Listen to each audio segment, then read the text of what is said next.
അവിടെ വരെയാണ് നമ്മൾ ഇന്നലെ പറഞ്ഞു നിർത്തിയത്. ഓക്കെ, ഇനി നമുക്ക് ഇന്നത്തെ പോർഷനിലേക്ക് കയറാം. Weather warning, colour codes. Okay, നമ്മൾ ന്യൂസ് കാണുമ്പോൾ നമ്മൾ സ്ഥിരമായിട്ട് കേൾക്കുന്ന കാര്യമാണ്, ഇവിടെ ഓറഞ്ച് അലേർട്ട് ആണ്, ഇവിടെ യെല്ലോ അലേർട്ട് ആണ്. ഇവൻ ഇപ്പൊ നമുക്ക് IMD മെസ്സേജ് വരെ വരുന്നുണ്ട്, 3 hours ഭയങ്കര മഴയായിരിക്കും, ഇവിടെ ഓറഞ്ച് അലേർട്ട് ആണ്, യെല്ലോ അലേർട്ട് ആണെന്നൊക്കെ പറഞ്ഞിട്ട്. പക്ഷെ എന്താണ് യെല്ലോ അലേർട്ട്, ഓറഞ്ച് അലേർട്ട് എന്ന് എവിടെയെങ്കിലും നോക്കിയിട്ടുണ്ടോ? എപ്പോഴെങ്കിലും നോക്കിയിട്ടില്ലെങ്കിൽ നമുക്കിപ്പോൾ നോക്കാം. അത് ആവശ്യമാണ്, ചോദിച്ചിട്ടുണ്ട്. ഇതിനു മുമ്പ് ഏതോ ഒരു എക്സാമിൽ ചോദിച്ചിട്ടുണ്ട്. ഏതെനിക്ക് ഓർമ്മയില്ല, ഏതിലോ ഒരെണ്ണം ചോദിച്ചിട്ടുണ്ട്. ഓക്കെ, ഭയങ്കര ഡീറ്റെയിൽ ആയിട്ടൊന്നും ഓർത്തില്ലെങ്കിലും എന്താണ് ഓരോ കളറും മീൻ ചെയ്യുന്നതെങ്കിലും ഒന്ന് പെർഫറൽ ആയിട്ടെങ്കിലും ഒന്ന് അറിഞ്ഞിരുന്നു കഴിഞ്ഞാൽ ചെയ്യാൻ പറ്റുന്ന ചോദ്യങ്ങളായിരുന്നു ചോദിച്ചിരുന്നത് ഇതിൽ നിന്ന്. അല്ലെങ്കിൽ ഞാൻ കണ്ടിട്ടുള്ള അങ്ങനത്തെ ചോദ്യങ്ങളാണ്. ഞാൻ ഇതിൽ ഇടാനായിട്ട് കുറെ തപ്പി, പക്ഷെ കിട്ടിയില്ല ഞാൻ തപ്പിയപ്പോൾ ചോദ്യങ്ങളൊന്നും. എനിവേസ്, തിരിച്ചു വരാം. സോ മൊത്തത്തിൽ 4 കളർ കോഡുകളാണ് ഉള്ളത്. ഓക്കെ, IMD പറഞ്ഞിട്ടുള്ള 4 കളർ കോഡുകളാണ് ഉള്ളത്: green, yellow, orange, red. Fine. So green എന്ന് പറഞ്ഞു കഴിഞ്ഞാൽ വാണിംഗ് ഇല്ല, അല്ലെങ്കിൽ നോർമൽ കണ്ടീഷൻ ആണ്, മഴ വളരെ കുറവാണ്, 0 to 64 millimeter ആണ്. മില്ലിമീറ്റർ യൂണിറ്റിലാട്ടോ മഴ പറയുന്നത്. മില്ലിമീറ്റർ സെന്റിമീറ്ററും പറയാറുണ്ട്, യൂഷ്വലി മില്ലിമീറ്ററിലാണ് പറയാം, സെന്റിമീറ്ററിലും പറയാം, കുഴപ്പമില്ല. ഓക്കെ, ഇവിടെ ഇപ്പം മില്ലിമീറ്ററിലാണ് പറയാം. എന്ന് വെച്ചാൽ എക്സാം ഹോളിൽ നിന്ന് കൺവേർട്ട് ചെയ്യുക അങ്ങനെയൊന്നും വരില്ല കേട്ടോ, പേടിക്കണ്ട. ഇത് നോർമൽ പറയുന്നത് ഈ ഒരു യൂണിറ്റിലായിരിക്കും. സോ ഗ്രീൻ അലേർട്ട് എന്ന് പറഞ്ഞാൽ റെയിൻഫോൾ എന്ന് പറഞ്ഞാൽ അവിടെ ഉണ്ടാകുന്ന റെയിൻഫോളിന്റെ അളവ്, അല്ലെങ്കിൽ എന്തോരം മഴയാണ് വീഴുന്നതെന്നുള്ളതിന്റെ അളവാണ് ഈ പറയുന്ന 0 to 64 millimeter എന്ന് പറയുന്നത്. ഒരു മഴത്തുള്ളിയുടെ ഇതല്ല, എന്തോരം മഴയാണ് അവിടെ പെയ്യുന്നതെന്ന് പറയുന്നതാണ്. ആ ക്വാണ്ടിറ്റി എടുക്കുന്നത് ഈ പറയുന്ന യൂണിറ്റിലാണ്. ഓക്കെ, സോ ഗ്രീൻ അലേർട്ട് ആണെങ്കിൽ അവിടെ എന്താ, അവിടെ വെതറിൽ വലിയ ഇഷ്യൂ ഒന്നുമില്ല, there is no significant weather expected. സാധാരണ പോലത്തെ ഒരു നോർമൽ ഡേ ആണ് ആ ഈ പറയുന്ന ഗ്രീൻ അലേർട്ട് ഉള്ള ദിവസം. യെല്ലോ അലേർട്ട് ആണെങ്കിൽ ഹെവി റെയിൻഫോളിന് സാധ്യതയുണ്ട്. നമ്മൾ മഴക്കാർ മൂടി നിൽക്കുന്നു എന്നൊക്കെ നമ്മൾ പറയില്ല, ചിലപ്പോൾ മഴ പെയ്യാൻ സാധ്യതയുണ്ട് എന്നൊക്കെ നമ്മൾ പറയില്ലേ, ആ ഒരു സിറ്റുവേഷൻ ആണ് ഈ പറയുന്ന യെല്ലോ അലേർട്ട്. അതായത് അപ്ഡേറ്റഡ് ആയിട്ട് ഇരിക്കുക, മഴ പെയ്യാം എന്നുള്ളതാണ്, അലേർട്ട് ആയിട്ടിരിക്കുക, അതാണ് ഈ പറയുന്ന യെല്ലോ അലേർട്ട് കൊണ്ട് ഉദ്ദേശിക്കുന്നത്. അവെയർ ആയിട്ടിരിക്കുക. ഫൈൻ. അടുത്ത വരുന്നതാണ് ഓറഞ്ച് അലേർട്ട്.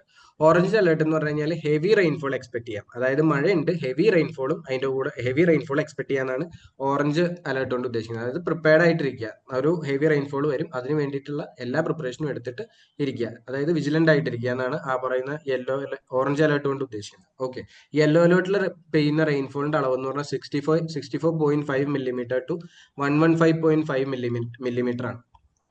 ഓക്കെ, ഇനി ഇതിലേക്ക് വരുമ്പോഴത്തേക്കോ, ഈ പറയുന്ന ഓറഞ്ച് അലേർട്ട് ആകുമ്പോഴത്തേക്കും അത് 115.6 millimeter to 204.4 ആണ്. അതെന്ന് പറഞ്ഞാൽ അത്യാവശ്യം നല്ല മഴയാണ്. 115.6 millimeter to 204.4 എന്ന് പറഞ്ഞാൽ അത്യാവശ്യം നല്ല മഴ തന്നെയാണ്. ഓക്കെ, മോശം മഴയല്ല, അത്യാവശ്യം നല്ല മഴ തന്നെയാണ്. അതുകൊണ്ടാണ് അതിന് ഓറഞ്ച് അലേർട്ട് എന്ന് പറയുന്നത്.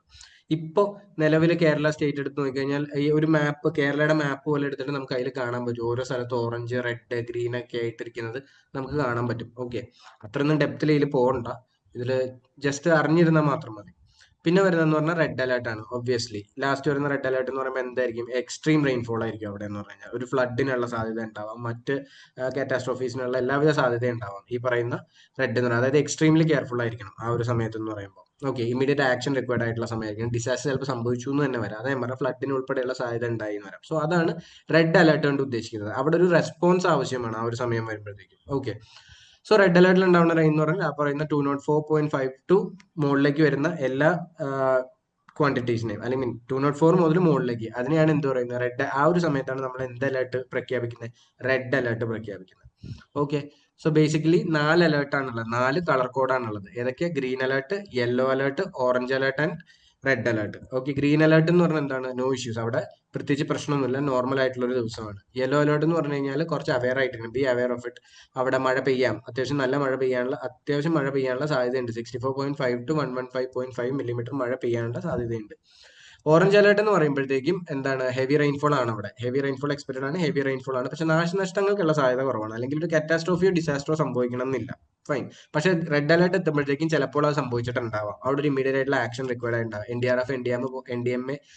SDRF, SDMA ഒക്കെ പോലുള്ള ബോഡികൾ അവിടെ വന്നിട്ട് അതിന്റെ റിക്കവറി പ്രോസസ്സോ അല്ലെങ്കിൽ റെസ്പോൺസ് പ്രോസസ്സോ എന്തൊക്കെയാണെന്ന് ചെയ്യേണ്ട ഒരു അവസ്ഥ ചിലപ്പോൾ എത്തിയിട്ടുണ്ടാവാം. അതാണ് റെഡ് അലേർട്ട് കൊണ്ട് ഉദ്ദേശിക്കുന്നത്. ഫൈൻ.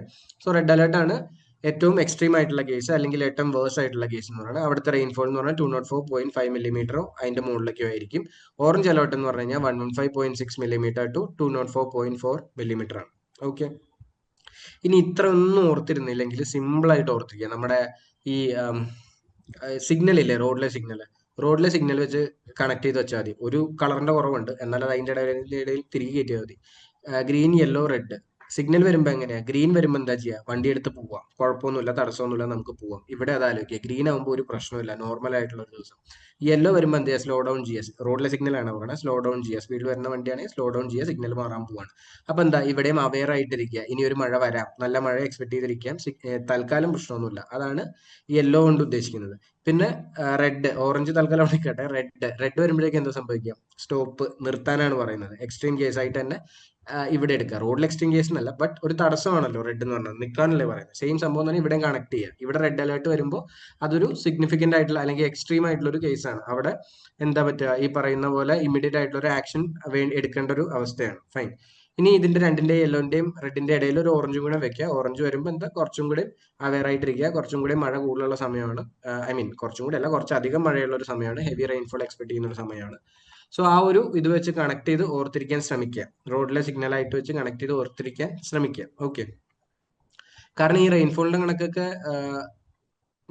ഒരു പരിധി കവിഞ്ഞ് ഇതിലിരുന്നാൽ അതിന്റെ റിട്ടേൺ കിട്ടുമെന്ന് എനിക്ക് അറിയില്ല. ഞാൻ PSCയിൽ ഒരുപാട് തപ്പിയിട്ട് എനിക്ക് പ്രീവിയസ് ഇയർ ചോദ്യം ഒന്നും കിട്ടിയില്ല.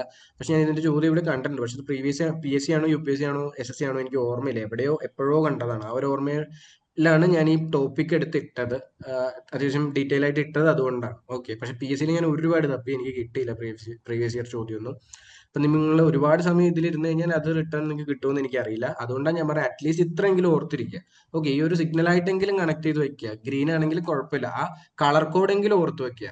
ഓക്കെ, ഗ്രീൻ ആണെങ്കിൽ ഓക്കെ കുഴപ്പമില്ല, യെല്ലോ വരുമ്പോൾ കുറച്ചും കൂടി സിഗ്നിഫിക്കന്റ് ആയിട്ടുള്ള പ്രശ്നം, ഓറഞ്ച് ആണെങ്കിൽ അതിലും സിഗ്നിഫിക്കന്റ്, റെഡ് ആണെങ്കിൽ എക്സ്ട്രീം കേസ് എന്നുള്ള അത്രയെങ്കിലും ഓർത്തിരിക്കുക. ഓക്കെ. ഓക്കെ അല്ലേ? എന്തെങ്കിലും ഡൗട്ട് ഉണ്ടോ ഈ പറഞ്ഞാല്? ഡൗട്ട് ഉണ്ടോ ഈ കളർ ഒരു കോഡ് പറഞ്ഞാൽ? എന്തോ 10th ലെവൽ PSന്റെ ക്വസ്റ്റ്യനിലാണ് തോന്നുന്നത് ചോദിച്ചിട്ടുള്ളത്. ചോദിച്ചിട്ടുണ്ടോ? ആ എങ്ങനെയായിരുന്നു ചോദിച്ചതെന്ന് ഓർമ്മയുണ്ടോ? 6 സെന്റിമീറ്റർ സെന്റിമീറ്ററിലാണ് ചോദിച്ചത് തോന്നുന്നത്. സെന്റിമീറ്ററാ 6 ചോദിച്ചത്? സെന്റിമീറ്റർ ടു 11 സെന്റിമീറ്റർ വരുന്നത് യെല്ലോ ആണെന്ന് പറഞ്ഞിട്ട്. ഓ, അങ്ങനെയാണല്ലേ ചോദിച്ചത്. Okay okay. ഒരു പണിയാം, ഞാൻ നാളത്തെ ക്ലാസ് വരുമ്പോൾ ഞാൻ അല്ലെങ്കിൽ PPT ഷെയർ ചെയ്യുമ്പോൾ ഈ മില്ലിമീറ്ററിന്റെ കണക്ക് സെന്റിമീറ്ററിലും കൂടെ ആക്കിയിട്ട് തരാം. ഓക്കെ, സെന്റിമീറ്ററിലേക്ക് ഇട്ടുതരാം. മില്ലിമീറ്റർ മാറ്റിയിട്ട് സെന്റിമീറ്ററിലേക്ക് ആക്കി തരാം, കുഴപ്പമില്ല. ഗൂഗിളിൽ നിന്ന് തന്നെ കിട്ടും, പ്രശ്നമൊന്നുമില്ല. അല്ലെങ്കിൽ IMDയുടെ സൈറ്റിൽ പോയി അതിൽ നിന്ന് തന്നെ കിട്ടും. ഞാൻ മാറ്റിയിട്ട് ഇട്ടുതരാം കേട്ടോ. ഫൈൻ. അല്ല, അത് കുഴപ്പമൊന്നുമില്ല. മില്ലിമീറ്റർ നമുക്ക് ഇതന്നെ കാണുമ്പോൾ മനസ്സിലാവുമല്ലോ. ഫൈൻ. ഓക്കെ, ഞാൻ ഷെയർ ചെയ്യാം, നമുക്കിടാം. ഓക്കെ, ശരിയാ. സെന്റിമീറ്റർ കണക്ക് നമ്മൾ ജിയോഗ്രഫി പഠിക്കുമ്പോൾ സെന്റിമീറ്റർ ആണ് ശരിയാ. 400 സെന്റിമീറ്ററിന്റെ മുകളിലല്ലേ മേഘാലയയിലൊക്കെ മഴ വരിക? ഓർമ്മയില്ല, മറന്നുപോയി. നോക്കാം നമുക്ക്. Okay, fine. ഇത്രയും പറഞ്ഞാൽ എന്തെങ്കിലും ഡൗട്ട് ഉണ്ടോ? ഈ സംഭവം എങ്ങനെയാണ് ഓരോ കളർ റിലേറ്റഡ്, ഗ്രീൻ എങ്ങനെയാണ്, യെല്ലോ എങ്ങനെയാണ്, ഓറഞ്ച് റെഡ് എങ്ങനെയാണെന്നുള്ളതൊക്കെ മനസ്സിലായോ? മനസ്സിലായോ? അതിലെന്തെങ്കിലും ഡൗട്ട് ഉണ്ടോ ഇത്രയും പറഞ്ഞാല്? മനസ്സിലായി സർ. Okay, fine. സോ അതാണ് കളർ കോഡ് എന്ന് പറഞ്ഞാൽ മൊത്തത്തിൽ 4 കളർ. ഇനി ഒരെണ്ണം കൂടെ ഉണ്ട്, വൈറ്റ് കളർ ഉണ്ട് കേട്ടോ, വൈറ്റ് അലേർട്ട് എന്ന് പറഞ്ഞിട്ട്. പക്ഷെ അത് ആക്ച്വലി IMDയുടെ ഒഫീഷ്യൽ കളർ കോഡിലുള്ള ഒന്നല്ല. IMDയുടെ ഒഫീഷ്യൽ കളർ കോഡ് എന്ന് പറഞ്ഞാൽ 4 ഉള്ളൂ. ഈ പറയുന്ന പോലെ ഗ്രീന്, യെല്ലോ, ഓറഞ്ച്, റെഡ് 4 ഉള്ളൂ. വൈറ്റ് കളർ കോഡ് പക്ഷെ ഓഫൻ എനിക്ക് തോന്നുന്നു മീഡിയസ് ഒക്കെ അധികം ഉപയോഗിക്കുന്നതെന്ന് തോന്നുന്നു, എനിക്കറിയില്ല. ഞാൻ IMDയിൽ ഞാൻ കുറെ നോക്കി, അതിൽ അങ്ങനത്തെ സംഭവം കണ്ടിട്ടില്ല. അവർ ഒഫീഷ്യലായിട്ട് 4 പറഞ്ഞിട്ടുള്ളൂ. എന്നാൽ ഇനി ചോദിക്കുകയാണെങ്കിൽ ഓർത്ത് വെക്കുക, വൈറ്റ് അലേർട്ട് എന്ന് പറയുന്നത് ഉദ്ദേശിക്കുന്നത് ചാറ്റൽ മഴയൊക്കെ, അതായത് ഈ ഗ്രീനിനും താഴെയാണ് ഉദ്ദേശിക്കുന്നത്. ഒരു പ്രശ്നമില്ല, ചെറിയ ചാറ്റൽ മഴ പെയ്യുന്നു എന്നുള്ള ഒരു ഉദ്ദേശമാണ്. പക്ഷെ എനിക്കറിയില്ല, ഞാൻ IMDയിൽ നോക്കിയിട്ട് അങ്ങനൊരു സംഭവം ഞാൻ കണ്ടില്ല. നിങ്ങൾ എവിടെയെങ്കിലും നോക്കിയിട്ട് കാണുകയാണെങ്കിൽ പറയും. ഓക്കെ, എന്തായാലും ഓർത്തിരിക്കുക, വൈറ്റ് അലേർട്ട് എന്നും കൂടി ഒരു സംഭവം ഉണ്ട്. അത് ഈ പറയുന്ന പോലെ ചാറ്റൽ മഴയാണ് ഉദ്ദേശിക്കുന്നത് കേട്ടോ. വളരെ മൈന്യൂട്ട് ആയിട്ടുള്ള ഒരു സംഭവമാണ്. ഐ മീൻ ഭയങ്കര എക്സ്ട്രീം ആയിട്ടുള്ള സിഗ്നിഫിക്കന്റ് ആയിട്ടുള്ള കേസ് അല്ല പറയുന്നത്. അതായത് അത്രയും മഴയുള്ളൊരു അലേർട്ട് അല്ല അത്. ആ അലേർട്ട് കുറഞ്ഞൊരു അലേർട്ടാണ് എന്നുള്ളതൊന്ന് ഏതായാലും മനസ്സിൽ വെച്ചേക്കാം. Okay, fine. സോ ഈ ഒരു പോർഷനോട് കൂടി ഏകദേശം നമ്മൾ പ്രീവിയസ് ഇയർ ചോദ്യങ്ങളുടെ ആ ഒരു ഭാഗം നമ്മൾ നോക്കി കഴിഞ്ഞു. ഇനി അങ്ങോട്ടേക്ക് കുറച്ച് കൂടിയ ഭാഗങ്ങളാണ്. അതായത് ഞാൻ പറഞ്ഞില്ല, ആ ഒരു 3 ക്വസ്റ്റ്യന്റെ ഭാഗങ്ങൾ, അല്ലെങ്കിൽ നമുക്ക് എന്താ പറ്റുക, എല്ലാവരുടെയും ആ ഒരു റേസിൽ നമ്മൾ എല്ലാവരുടെയും ഒപ്പം പോണതിന്റെ കുറച്ച് 2 മാർക്ക് കൂടുതൽ കിട്ടാനായിട്ട് സാധിക്കാൻ സാധ്യതയുള്ള ഏരിയാസ് ആണ് ഇനി എടുക്കാൻ പോകുന്നത്. അതുകൊണ്ട് തന്നെ കുറച്ച് ഡ്രൈ ആയിരിക്കും. ഇൻട്രസ്റ്റിംഗ് ആക്കാനായിട്ട് എനിക്ക് കൂടുതലായിട്ടൊന്നും ചെയ്യാൻ പറ്റില്ല. വല്ല GS ആയിരുന്നെങ്കിൽ കുഴപ്പമില്ലായിരുന്നു, കുറച്ചും കൂടെ ഒക്കെ സംഭവങ്ങളൊക്കെ പറഞ്ഞു ഒന്ന് പൊലിപ്പിച്ചെടുക്കായിരുന്നു. പക്ഷെ ഇതിലിപ്പോ എനിക്കങ്ങനെ ഒരു അവസരമില്ല. എന്നാലും ഞാൻ പറ്റുന്ന പോലെയൊക്കെ പറയാം. ഓക്കെ. മിറ്റിഗേഷൻ പഠിച്ചപ്പോൾ നമ്മൾ ആദ്യം ഈ ഡിസാസ്റ്റർ മാനേജ്മെന്റിന്റെ പ്രോസസ്സ് പഠിച്ചപ്പോൾ ഒരു 4 പ്രോസസ്സ് പഠിച്ചായിരുന്നു ഡിസാസ്റ്റർ മാനേജ്മെന്റ് സൈക്കിളിൽ. എന്തൊക്കെയായിരുന്നു? Response, recovery, preparedness, mitigation. Actually preparedness ആണ് ആദ്യം വരിക. ആദ്യം പ്രിപ്പയർനെസ് അല്ല, ഡിസാസ്റ്റർ നടന്നു. ഡിസാസ്റ്റർ നടത്തി അപ്പൊ തന്നെ എന്ത് ചെയ്യും? റെസ്പോൺസ് നടന്നു, റിക്കവറി നടന്നു. റിക്കവറി നടന്നിട്ട് നമ്മൾ അടുത്തതിന് വേണ്ടി പ്രിപ്പയർ ചെയ്യാൻ തന്നെ പ്രിപ്പയർനെസ് ചെയ്തു. പിന്നെ മിറ്റിഗേഷൻ എഫേർട്സ്. മിറ്റിഗേഷൻ എഫേർട്സ് എന്ന് പറയുന്നത് റിസ്ക് റിഡക്ഷൻ എഫേർട്സ് അല്ലേ? സോ ഈ മിറ്റിഗേഷൻ എന്ന് പറഞ്ഞാൽ ആ റിസ്ക് റിഡക്ഷൻ എഫേർട്സിൽ അതിന് വേണ്ടിയിട്ടാണ് NIDM ഒക്കെ ഉള്ളത്. NIDM, national institute of disaster management, എന്താ ചെയ്യുന്നത്? അടുത്തൊരു ഇഷ്യൂ വരുമ്പോൾ അതിനെ എങ്ങനെ മിറ്റിഗേറ്റ് ചെയ്യാം, ഏർലി വാർണിംഗ് എങ്ങനെ കൊണ്ടുവരാം, ഇങ്ങനൊരു കാറ്റാസ്ട്രോഫി ഉണ്ടാവാൻ സാധ്യതയുണ്ട്, അല്ലെങ്കിൽ ഇപ്പോഴത്തെ വെതർ ഇതാണ് എന്നുള്ള അത്തരത്തിലുള്ള എന്താ പറയാ വാർണിംഗ് കൊടുക്കാനായിട്ട് അത്തരത്തിലുള്ള വാർണിംഗ് സിസ്റ്റംസ് ഒക്കെ കൊണ്ടുവരുന്നു. അത്തരത്തിലുള്ള മിറ്റിഗേഷൻ കൊണ്ടുവരാൻ വേണ്ടിയിട്ടാണ് ഈ പറയുന്ന ഇൻസ്റ്റിറ്റ്യൂഷൻ ഉൾപ്പെടെ എന്ത് ചെയ്തിട്ടുള്ളത്? എസ്റ്റാബ്ലിഷ് ചെയ്തിട്ടുള്ളത്. ഓക്കെ. സോ അത്തരം കുറച്ച് മിറ്റിഗേഷൻ എഫേർട്സ് ആ ഇൻസ്റ്റിറ്റ്യൂഷനുകളും NDMA SDMA ഒക്കെ കൊണ്ടുവന്ന NDMA actually national disaster management authority കൊണ്ടുവന്ന കുറച്ച് മിറ്റിഗേഷൻ എഫേർട്സ് ആണ്, മിറ്റിഗേഷൻ മെഷേഴ്സ് ആണ് ഇനി നമ്മൾ നോക്കാൻ പോകുന്നത് കേട്ടോ.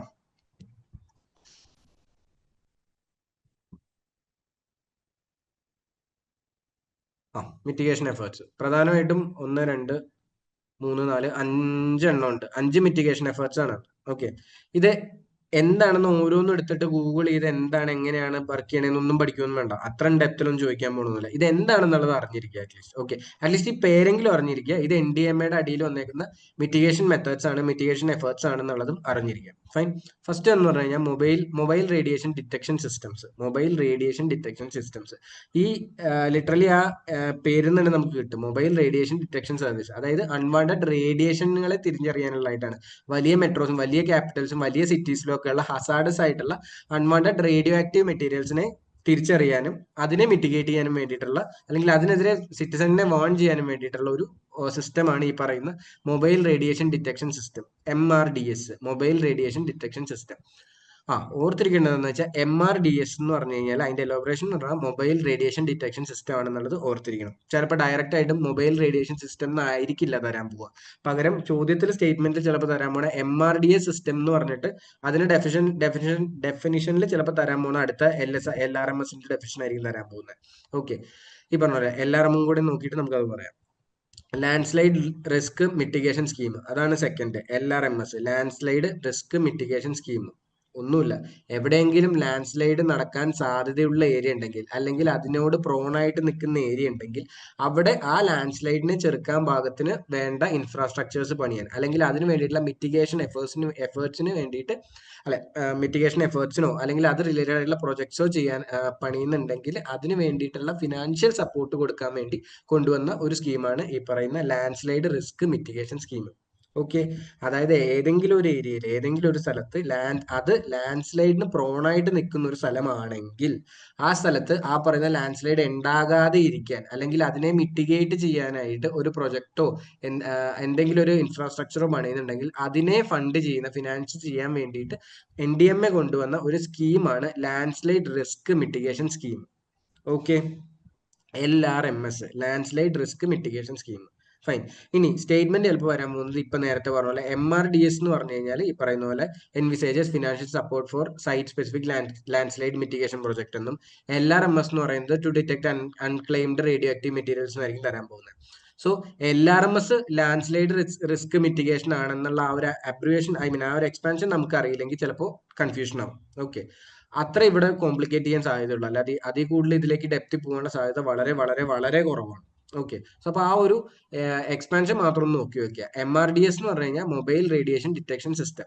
ബാക്കി ആ പേരറിഞ്ഞാൽ നമുക്ക് അതിൽ നിന്ന് അറിയാലോ, റേഡിയേഷൻ ആണ്. അപ്പൊ റേഡിയോ ആക്റ്റീവ് ആയിട്ട് റിലേറ്റഡ് ആയിട്ടുള്ള എന്തോ ആണ് ലാൻഡ്സ്ലൈഡ് റിസ്ക് മിറ്റിഗേഷൻ സ്കീം. അപ്പൊ എന്താ ലാൻഡ്സ്ലൈഡ് ആയിട്ട് റിലേറ്റഡ് ആയിട്ടുള്ള എന്തോ ആണ്, സോറി, റിസ്ക് മിറ്റിഗേഷൻ ആണ്. അപ്പൊ ലാൻഡ്സ്ലൈഡ് റിലേറ്റഡ് ആയിട്ടുള്ള റിസ്കിനെ മിറ്റിഗേറ്റ് ചെയ്യുന്ന എന്തോ ഒരു സ്കീമാണ് അല്ലെ? സോ LRMS എന്ന് പറഞ്ഞാൽ landslide risk mitigation scheme. Okay ആണല്ലോ. അടുത്തതെന്ന് പറഞ്ഞാൽ ഫ്ലഡ് റിസ്ക് മിറ്റിഗേഷൻ സ്കീം. എന്ത് റിലേറ്റഡ് ആയിരിക്കും? ഒബ്വിയസ്ലി ഫ്ലഡ് റിലേറ്റഡ് ആയിട്ടായിരിക്കും അല്ലെ? Pilot projects to develop model multipurpose flood shelters. അടുത്തതെന്ന് പറഞ്ഞു കഴിഞ്ഞാൽ റിവർ ബേസിനിൽ ഫ്ലഡ് കൊണ്ട് ഉണ്ടാവുന്ന, സോ അത് റിലേറ്റഡ് ആയിട്ട് അവിടെ ഏർലി വാർണിംഗ് കൊടുക്കുക, അത് റിലേറ്റഡ് ആയിട്ടുള്ള ഇഷ്യൂസിനെ നോക്കുക, അവിടെ മാപ്പ് ചെയ്യുക, അത്തരത്തിലുള്ള കാര്യങ്ങൾ ശ്രദ്ധിക്കുക. So that is entirely related to എന്താണ്? ഫ്ലഡ് റിലേറ്റഡ് ആയിട്ടുള്ള കാര്യമാണ്. സോ അതാണ് flood risk mitigation scheme, FRMS എന്ന് പറയുന്നത്. അടുത്ത വരുന്നതെന്ന് പറഞ്ഞാൽ national earth risk mitigation project ആണ്. National earth risk mitigation project ആണ്. അതൊന്ന് വേണമെങ്കിൽ ഓർത്തിരിക്കുക. കാരണം ഇതെന്ന് പറഞ്ഞാൽ ഇപ്പോൾ ബഡ്ജറ്റ് പാസ്സായിട്ടുള്ള ഒരു സ്കീമാണ്, അല്ലെങ്കിൽ ഒരു പ്രൊജക്റ്റ് ആണിത്. ഇതിന് വേണ്ട ഫണ്ടൊക്കെ അലോക്കേറ്റ് ചെയ്തിട്ടുണ്ട്. തുടങ്ങിയിട്ടില്ല, പ്രിപ്പറേറ്ററി ഫേസ് ആണ്, തുടങ്ങാൻ പോകുന്നേ ഉള്ളൂ. ഫണ്ടൊക്കെ അലോക്കേറ്റഡ് ആയി, ബഡ്ജറ്ററി അലോക്കേഷൻ ഒക്കെ കിട്ടി, എല്ലാം കിട്ടിയിട്ടുണ്ട്. അപ്പൊ നിലവിൽ ഇത് ലൈവായിട്ട് നിൽക്കുന്ന ഒരു പ്രൊജക്റ്റ് ആണ്, അല്ലെങ്കിൽ ലൈവ് ആകാൻ പോകുന്ന ഒരു പ്രൊജക്റ്റ് ആണ്. അപ്പൊ അതുകൊണ്ട് അത് ഇത്തിരി ഇമ്പോർട്ടന്റ് ആണ്, അതൊന്ന് ഓർത്ത് വെക്കുക. National earth risk mitigation project ആരുടെയാണെന്നുള്ളതൊന്ന് ഓർത്തിരിക്കുക. ആരുടെയാണ്? NDMA അണ്ടറിൽ വരുന്ന ഒരു പ്രൊജക്റ്റ് ആണ്. റിസ്ക് മിറ്റിഗേഷൻ, ഡിസാസ്റ്റർ റിസ്ക് റിഡക്ഷന് വേണ്ടിയിട്ട് അല്ലെങ്കിൽ മിറ്റിഗേഷൻ മെഷർ ആയിട്ട് കൊണ്ടുവന്ന ഒരു പ്രൊജക്റ്റ് ആണെന്നുള്ളത് ഒന്ന് ഓർത്തിരിക്കുക. ഏത്? National earth risk mitigation project. എന്താണെന്ന് കൂടുതൽ എക്സ്പ്ലെയിൻ ചെയ്യണ്ടല്ലോ. എന്താണ് എർത്ത് റിലേറ്റഡ് ആയിട്ടുള്ള ഇമ്പാക്റ്റുകൾ കുറയ്ക്കുക, അല്ലെങ്കിൽ അത് റിലേറ്റഡ് ആയിട്ടുള്ള റിസ്കിനെ റെഡ്യൂസ് ചെയ്യുക, അല്ലെങ്കിൽ റെഡ്യൂസ് ചെയ്യുക. അതാണ് അതിന്റെ എയിം എന്ന് പറയുന്നത്. ആ നെയിം തന്നെ ഒബ്വിയസ് ആണ്, national earth risk mitigation project. Okay. So അതിപ്പോ നിലവിൽ റൺ ചെയ്തു, ഇന്നടത്ത് ഇന്നതൊക്കെ ചെയ്തു എന്ന് പറഞ്ഞു കഴിഞ്ഞാൽ ഓർക്ക് അങ്ങനെയൊന്നും ചെയ്തിട്ടില്ല. അത് പ്രിപ്പറേറ്ററി ഫേസിലാണ്, അതിന്റെ ബഡ്ജറ്റ് അലോക്കേഷൻ ആയിട്ടേ ഉള്ളൂ. അതങ്ങനെ റൺ ചെയ്ത് തുടങ്ങിയിട്ടില്ല. ഓക്കെ. ഇനി ലാസ്റ്റ് എന്ന് പറഞ്ഞു കഴിഞ്ഞാൽ national school safety project, NSSP, national school safety project. Awareness program ആണ്. ബേസിക്കലി സ്റ്റുഡൻസിന് അവയർനെസ് കൊടുക്കുക, ഇന്ന പോലെ, അല്ലെങ്കിൽ സ്റ്റുഡൻസിന് അവയർനെസ് കൊടുക്കുക. ഇന്ന ഏരിയ എന്ന് പറയുന്നത് ഇന്ന ഡിസാസ്റ്ററിന് പ്രോൺ ആണ്, അല്ലെങ്കിൽ ഒരു ഡിസാസ്റ്റർ സംഭവിച്ചാൽ എങ്ങനെ അതിൽ നിന്ന് എന്തൊക്കെ റെസ്പോൺസ് മെഷേഴ്സ് വേണം, അത്തരത്തിലുള്ള അവയർനെസ്, പബ്ലിക് അവയർനെസ്സും സ്കൂൾ കുട്ടികൾക്കുള്ള അവയർനെസ് കൊടുക്കുന്നതാണ് ഈ പറയുന്ന നാഷണൽ സ്കൂൾ സേഫ്റ്റി പ്രൊജക്ട് എന്ന് പറയുന്നത്, NSSP. ഓക്കെ. സോ അതാണ് 5 മിറ്റിഗേഷൻ മെഷേഴ്സ് എന്ന് പറയുന്നത്. NDMA 5 മിറ്റിഗേഷൻ മെഷേഴ്സ് ആണ് നിലവിലുള്ളത്. ഏതൊക്കെയാ? ഒന്നെന്ന് പറഞ്ഞു കഴിഞ്ഞാൽ mobile radiation detection system, MRDS. Unwanted ആയിട്ടുള്ള റേഡിയോ ആക്റ്റീവ് മെറ്റീരിയൽസിനെ കുറിച്ച് വാൺ ചെയ്യാനായിട്ട്, പബ്ലിക്കിനെ വാൺ ചെയ്യാനായിട്ട്, വലിയ സിറ്റീസിലൊക്കെ, മെട്രോസിലൊക്കെ പബ്ലിക്കിനെ വാൺ ചെയ്യാനായിട്ടുള്ള അൺവാണ്ടഡ് അല്ലെങ്കിൽ അൺക്ലെയിംഡ് ആയിട്ടുള്ള റേഡിയോ ആക്റ്റീവ് മെറ്റീരിയൽസിനെ കുറിച്ച് വാൺ ചെയ്യാനായിട്ടുള്ള ഒരു സിസ്റ്റമാണ് mobile radiation detection system. Okay. അടുത്തതെന്ന് പറഞ്ഞു കഴിഞ്ഞാൽ land slide risk mitigation scheme. Land slide, ഏതെങ്കിലും ഒരു ഏരിയ, അല്ലെങ്കിൽ ഏതെങ്കിലും ഒരു ഏരിയ ഈ പറഞ്ഞ പോലെ ലാൻഡ് സ്ലൈഡിൽ പ്രോൺ ആയിട്ട് നിൽക്കുന്നുണ്ടെങ്കിൽ, ആ ലാൻഡ് സ്ലൈഡിന്റെ എഫക്റ്റിനെ മിറ്റിഗേറ്റ് ചെയ്യാനായിട്ട് എന്തെങ്കിലും ഒരു പ്രൊജക്ട് ചെയ്യുന്നുണ്ടെങ്കിൽ, ആ പ്രൊജക്ടിനെ ഫണ്ട് ചെയ്യുന്ന ഒരു മെക്കാനിസം, ഫിനാൻഷ്യൽ സപ്പോർട്ട് കൊടുക്കുന്ന ഒരു മെക്കാനിസം, അതിനെയാണ് എന്ത് പറയുന്നത്? Landslide risk mitigation scheme എന്ന് പറയുന്നത്, LRMS. Okay. Third one flood mitigation scheme, FRMS. Fourth one എന്തായിരിക്കും? Flood risk mitigation scheme. Flood മൂലമുള്ള റിസ്കുകളെ മിറ്റിഗേറ്റ് ചെയ്യണം, അത് മൂലം ഉണ്ടാവുന്ന പ്രശ്നങ്ങളെ, അവിടെയുള്ള ആളുകളെ നേരത്തെ ഏർലി വാൺ ചെയ്യുക എന്നുള്ളതാണ് അതിന്റെ ഒരു എയിം കൊണ്ട് ഉദ്ദേശിക്കുന്നത്, ഒബ്ജക്റ്റീവ് ആയിട്ട് പറയുന്നത്. എന്തിനാ? അടുത്തതെന്ന് പറഞ്ഞു കഴിഞ്ഞാൽ national earth risk mitigation project. National earth risk mitigation project എന്തിനു വേണ്ടിയിട്ടാണ്? എർത്ത് മൂലം ഉണ്ടാവുന്ന റിസ്കുകളെ മിറ്റിഗേറ്റ് ചെയ്യുക. ഓക്കെ. അതിന് വേണ്ടിയിട്ട് കൊണ്ടുവന്നാണ് national earth risk mitigation project. അതിപ്പോ പ്രിപ്പറേറ്ററി ഫേസിലാണ്. ഈ പറഞ്ഞ പോലെ അത് റൺ ചെയ്ത് തുടങ്ങിയിട്ടില്ല, അതിന്റെ പ്ലാനിങ്ങും പോളിസീസും ഒക്കെ ബിൽഡ് ചെയ്തുകൊണ്ടിരിക്കുന്നേ ഉള്ളൂ. ഓക്കെ. അടുത്തതെന്ന് പറഞ്ഞു കഴിഞ്ഞാൽ നാഷണൽ സ്കൂൾ സേഫ്റ്റി പ്രൊജക്ട് ആണ്. ഇത് ആക്ച്വലി കണ്ടോ, ഡേറ്റ് ഉണ്ടോ? മാർച്ച് 2019 ചെയ്തായിരുന്നു. അത് project was operational up to 31 March 2019. 2019 തീർന്നു. അതാ ഞാൻ പറഞ്ഞത്, national earth risk mitigation project ഇപ്പൊ ലൈവ് ആവാൻ പോകുന്ന ഒരു പ്രൊജക്ട് ആണ്. അല്ലെങ്കിൽ നിലവിൽ ലൈവ് ആണ്, പക്ഷെ ഫീൽഡിലേക്ക് എത്തിയിട്ടില്ല, വർക്കിംഗ് തുടങ്ങിയിട്ടില്ല എന്നുള്ളേ ഉള്ളൂ.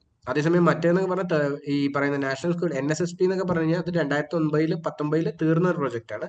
ബട്ട് സ്റ്റിൽ നോക്കിയിരിക്കണം, കാരണം NDMA സൈറ്റിന്റെ ഉള്ളിൽ മിറ്റിഗേഷന്റെ അണ്ടറിൽ കിടക്കുന്ന കാര്യങ്ങളാണ് ഇതൊക്കെ. ഇത്രയേ ഉള്ളൂ, ഇതിൽ കൂടുതലൊന്നും ഒരുപാടില്ല. അപ്പൊ ആകെ കുറച്ചേ ഉള്ളൂ. അപ്പൊ ചോദ്യം വരാം. ഓക്കെ.